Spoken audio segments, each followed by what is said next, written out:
शिकायला वय नसतं याचं एक जिवंत उदाहरण आपण पाहतोय. मम्मीला 80% 10वीत पडलेत. क्या बात आम्ही आहे. म्हणजे का शिकलो तर आम्हाला 10वी नव्हती म्हणून कामावरून काढलं होतं आता मागच्या थांबायचं ऑगस्टमध्ये. नाही. टाळ्या वाजूया जोरदार मम्मीसाठी. येस. मी 20 वर्ष झाले काम करते वॉर्ड आया म्हणून. 10वी पास पाहिजे.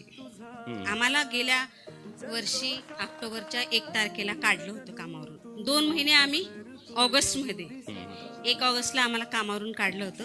आम्ही 2 महिने घरी बसतो आणि ह्या 2 महिन्यात आम्ही तुषार भाऊंच्या ऑफिसला रोज जायचं. आम्हाला भाऊंनी खूप आम्ही प्रत्येक जणी काय, कोणी 7वी कोणी 8वी, मी 8वी शिकली आहे. तिथून पुढे आम्ही ॲडमिशन घेतलं. ह्या वर्षामध्ये आमचा आत्ता रिझल्ट आलाय. आम्ही 10वी सगळ्यांनी फर्स्ट क्लासमध्ये. विचारायचं नाही, आमच्या घरात नाही का चूल सुद्धा पेटवायची नाही. आम्ही आमच्या लेकरांना विचारलं सुद्धा नाही की तुम्हाला भूक लागली का, जेवायचं आहे का, असं काय सुद्धा विचारलं.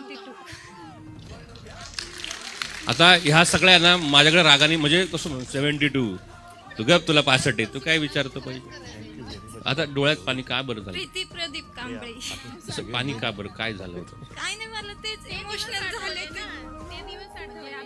असं फिरत होतो आम्ही की असं वाटत नव्हतं की 2 महिन्यात आम्ही कामाला. माझे मिस्टर वारलेले आहेत, माझी 3 मुलं आहेत, एकटीवर माझं घर आहे पूर्ण. पण भाऊंनी आम्हाला तिथं सपोर्ट करून शिक्षणासाठी पण तुम्ही ऍडमिशन घ्या, मी तुमच्या पाठीमागं आहे, सपोर्ट केला भाऊंनी पण खूप सारा. आणि त्याच्यामुळे म्हणजे आम्ही करू शकलो 10वी. मुलं म्हणत होती की आई कशाला आलीये, पण आम्ही सुद्धा आमच्या 10वीचं सर्टिफिकेट घ्यायला आलोय.